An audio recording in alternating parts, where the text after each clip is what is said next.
A bidiyon mu ne yau zan nuna muku hanyar da za ku bi ku gane idan wani yana amfani da shafin ku na Facebook tare da kuma yadda za ku dakatar da shi. Wanda hakan yana faruwa ne sakamakon a wasu lokuta za ku ga mutane sun saida wayar su ba tare da su kira shafin su na Facebook akan wannan wayar ba. Wanda wasu matsaloli sukan iya biyo baya, kamar wanda ya sai wayan ya ci gaba da amfani da wannan shafin naku, ya yi ta posting duk abubuwan da ya ga dama, kyakkyawa ko mummuna, wanda kun ga wannan hadari ne. So idan hakan ya faru ko makamanci hakan, ga yadda za ku warware matsalar. Bayan kun shigo cikin Facebook ɗinku kamar haka, sai ku zo ku danna madannan nan guda uku. Sai ku zo wajen setting, sai ku taɓa kan setting, to sai ku zo ku shiga wajen password and security. Bayan kun shigo wajen password and security, ga nan inda aka rubuta where you are logging in.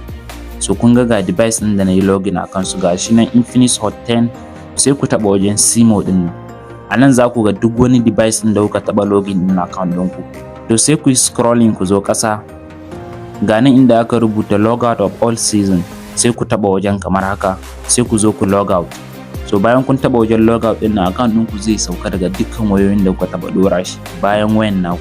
So jama'a, da fatan ku ji daɗin abin da na koyar, inda na yi kuskure kuma ku gafarki. Sannan kar ku manta da yin follow, like da share domin samun bidiyoyin mu masu amfani irin wannan. Sai mun haɗa ku a next video.